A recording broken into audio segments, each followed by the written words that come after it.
before I ask for the approval of the agenda, we've got two amendments we'd like to make. One, we're going to remove the closed meeting in action. And two, we'll add to the consent agenda 5.5, amend the town meeting calendar. The only change to the calendar would be we're taking the January 8th, 2024 meeting and moving it to January 22nd, 2024 at 6 p.m.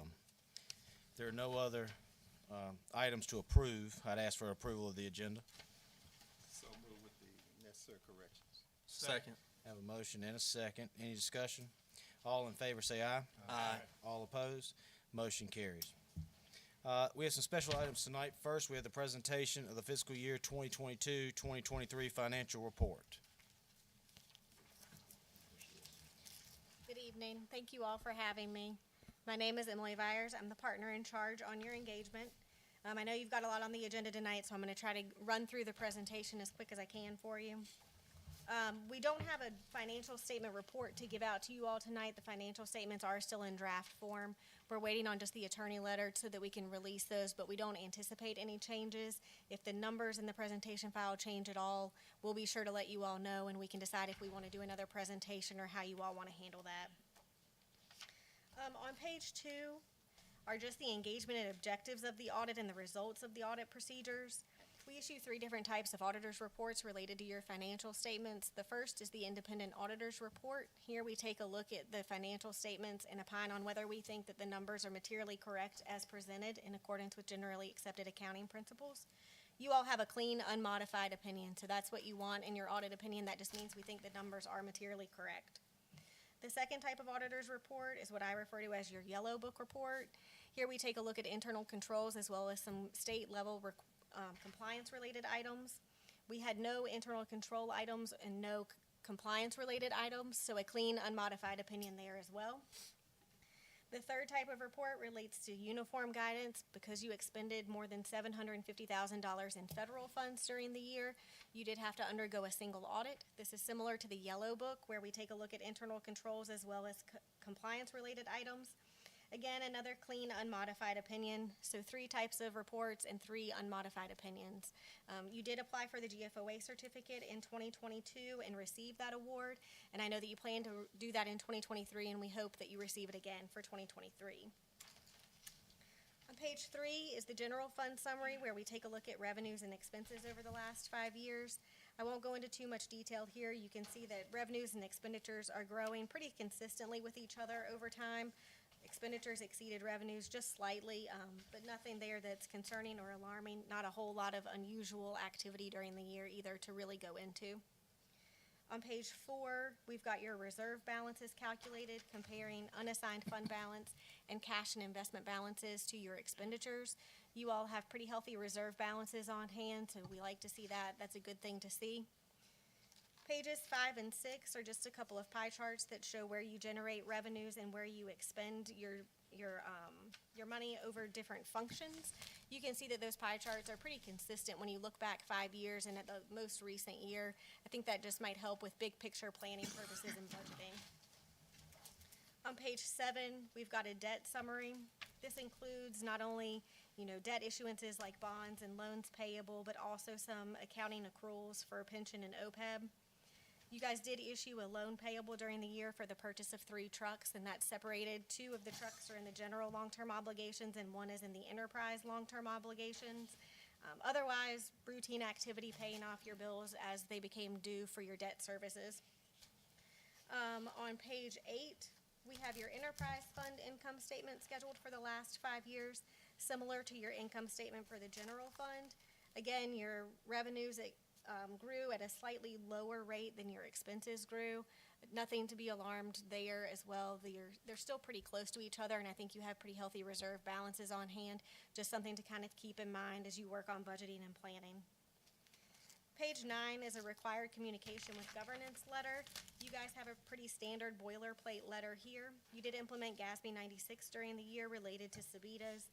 The letter goes over the significant estimates in your financial statements, and if we had any difficulties in dealing with management during the course of the audit or throughout the year, that would be disclosed to you all here.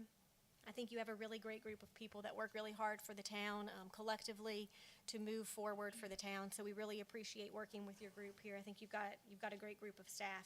I think you're pretty fortunate in that. On page 12 are management comments. These are items that relate to internal controls or just best practices that are not significant enough in nature to be included in the report itself. I don't go into too much detail with them, but you all have them here so that you can read over them. If you have any questions on them, you're welcome to reach out to me, or management can probably provide some additional information for you. The last thing in the presentation is on page 14. This is just for your information, some new upcoming GASB standards that will need to be evaluated in the next couple of years for potential implementation at the town level. Overall, I think that you guys had a great year. I think the audit itself went well. We look forward to helping get that 2023 certificate and reporting for you all. If anybody has questions, I'd be happy to go over them. Otherwise, that was all I had to go over with you all. Any questions by council? No questions. All right, the Finance Committee met earlier with the auditor and wanted to see if from the committee meeting held earlier, the motion was made to send it forth for approval. You asking us to accept the financial report Yes. as presented? Yeah, and I'll put that in the form of a motion. Yes, sir. Second. I have a second. Any discussion to accept the financial report as presented? All in favor say aye. Aye. All opposed? Motion carries. Thank you. Thank you all. Have a good night. You too. Thank you. Thank you. Next, we have the 150 history highlight. Daniel Bernard will present. Thank you, Mayor. Good evening, Council. Tonight, for the history highlight, I wanted to focus on a more recent chapter in the town's history. That was the uptown and downtown revitalization. There's an important organization that played a huge part in that uptown and downtown revitalization. That was the Community Partnership for Revitalization, or CPR as it's known locally. Over 30 years ago, the town and Community Partnership worked together for a revitalization of the downtown area and eventually the uptown. The result was the renovation of the train station, which currently serves as a community and hospitality center, the farmers market. Some buildings were removed and others were constructed. The town also added the lampposts that decorated downtown. CPR does a lot for the community, and they have over the last 30 years. And some of their initiatives include the White Lights campaign, which is currently going on. You can drive through downtown and see it's decorated by businesses, public works, and residents with the white lights that give it a cohesive feel as you drive through the downtown. Not many communities have that. A lot of times, if you drive through a downtown that's, even if it's decorated, it's disjointed and everyone's not working together. But we're fortunate that thanks to the efforts of the Community Partnership, everyone's pulling in the same direction. Additionally, the Scarecrow Trail is an event that takes place every fall, and that, again, encourages further community involvement. And more recently, the Snowman Trail, which is also happening now, an opportunity for different community organizations to put their stamp on the town and be involved in decorating for the holidays. And then, of course, the Community Partnership also hosts a couple events every year. Court Days every June, which is a revitalized event that previously would take place once a month, going back well over 100 years. And then more recently, Come Home to Franklin County Christmas, which is very likely the largest event that takes place in town every year. So I wanted to take this moment to recognize the work that the Community Partnership has done in the past and the important role it's played in the town's history. The work they did during the revitalization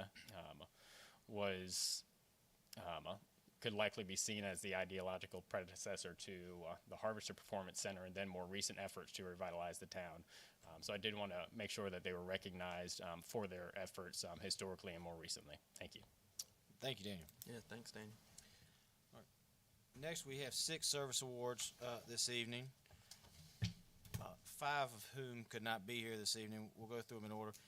Mr. Alexander T. Young, 5 years of service. Ms. Regina F. Stanley, 25 years of service. Mr. Tracy L. Tatum, 25 years of service. Mr. Christopher D. Hughes, 35 years of service. And Mr. Johnny L. Holland, 35 years of service. We also have a service award for Mr. Mark W. Lovern, and I've asked Chief Young to say a few things, so Chief, if you would.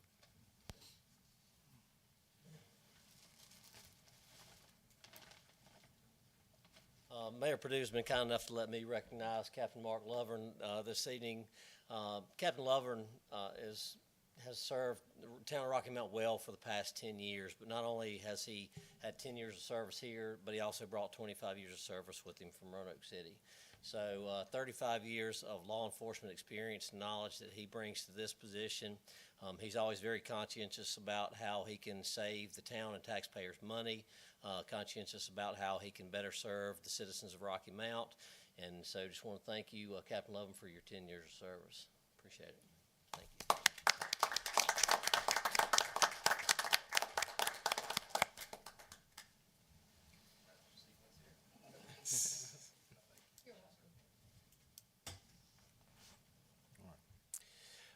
Next, I'll ask to approve the consent agenda as presented.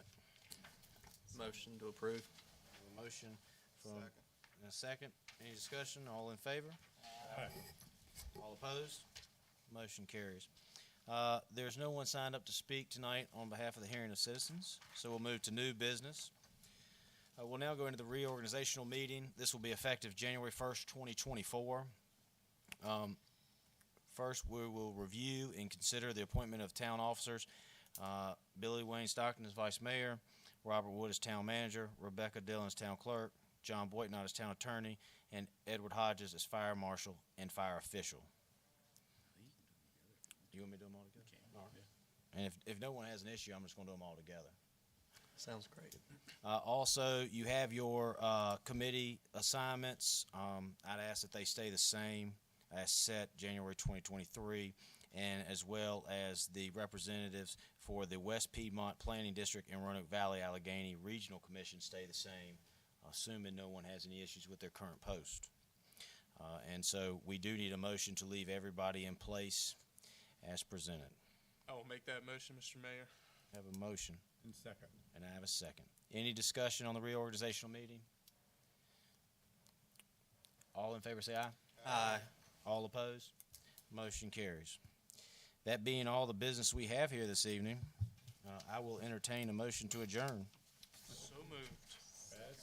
All in favor say aye. Aye. This meeting is adjourned.